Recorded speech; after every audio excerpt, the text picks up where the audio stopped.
आप सबको जय मसीह की। बाइबल की कहानियाँ यूट्यूब चैनल पर आपका स्वागत है।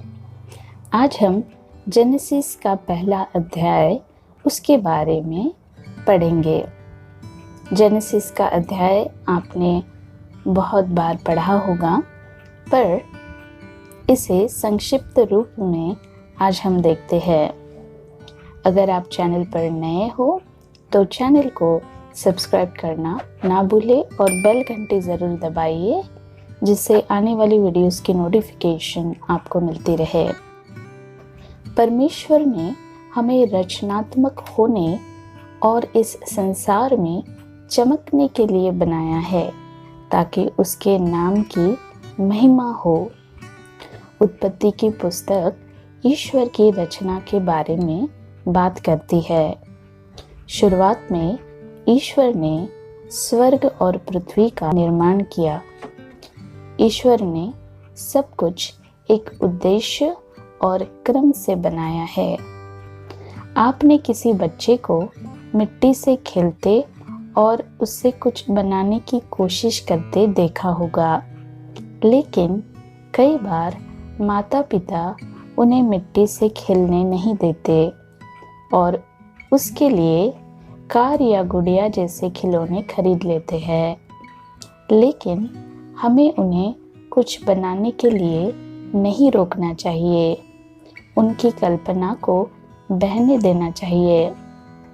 जब ईश्वर ने पृथ्वी को देखा तो वह निराकार और शून्य थी।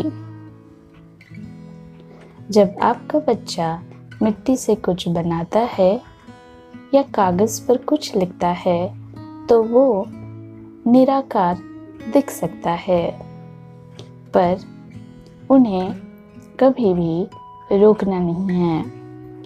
जिस ज़मीन पर हम रहते हैं वह शुरुआत में निराकार थी, लेकिन ईश्वर ने उसे ठीक किया।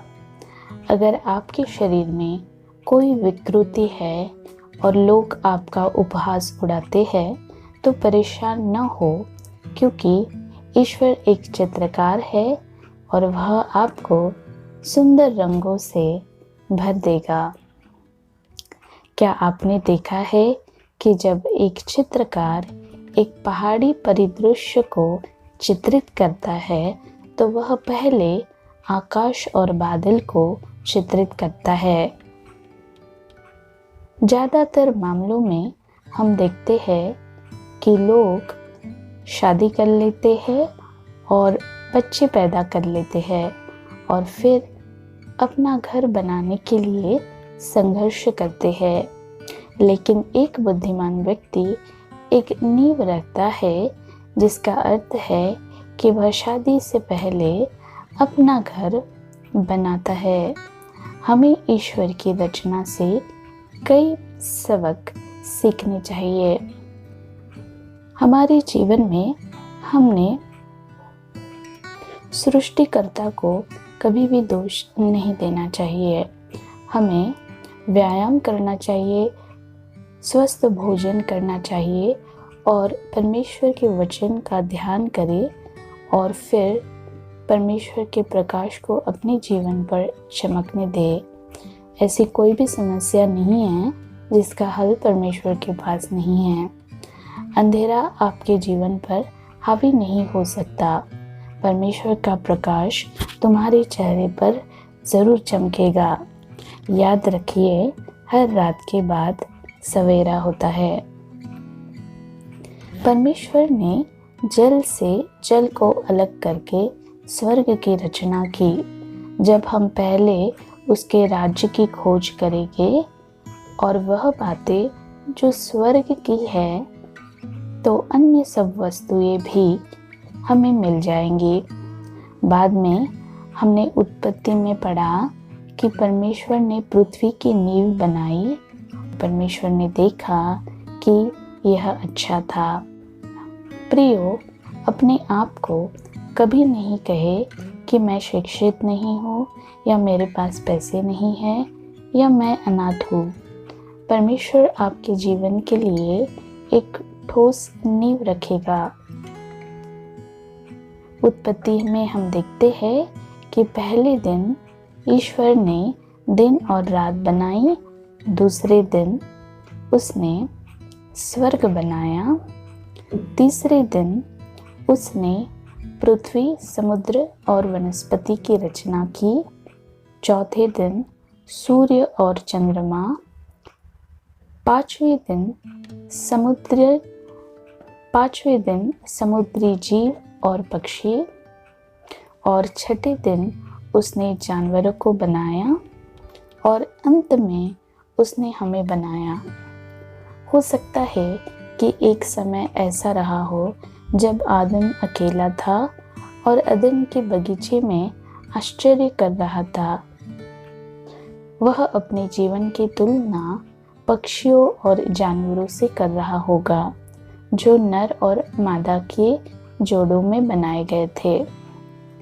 कई बार हम अपने जीवन की तुलना दूसरों से करते हैं। अंत में परमेश्वर ने हवा को आदम के लिए बनाया। ईश्वर आपको भूले नहीं है। उसके पास आपके जीवन के लिए एक योजना है। परमेश्वर ने उन्हें आशीष दी और उनसे कहा, फूलो फलो और गिनती में बढ़ो, पृथ्वी को भर दो और उसे अपने वश में कर लो। समुद्र की मछलियों और आकाश के पक्षियों और भूमि पर रेंगने वाले सब जंतुओं पर अधिकार रखो। फिर परमेश्वर ने कहा, जितने बीज वाले छोटे छोटे पेड़ सारी पृथ्वी के ऊपर है और जितने वृक्षों में बीज वाले फल होते हैं वे सब मैं तुझे देता हूँ, वे तुम्हारे भोजन के लिए होंगे। ईश्वर ने हमें एक नींव, एक फाउंडेशन दिया है। उसने हमें रोटी, कपड़ा और आश्रय जैसी ज़रूरतों की आपूर्ति की है और आगे भी वह करेगा। उसने हमें अधिकार के लोग बनाए हैं। इसलिए कभी भी अपने आप को कम मत समझना। अपने भविष्य के बारे में कभी चिंता ना करें। ईश्वर ने हमें कुछ बनाने के लिए हाथ दिए हैं। उन हाथों का हमने उपयोग करना चाहिए।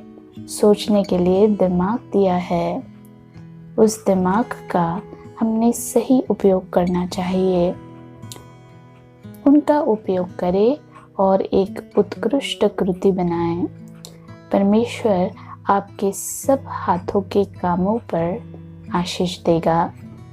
सारी सृष्टि ईश्वर की स्तुति का एक गीत है।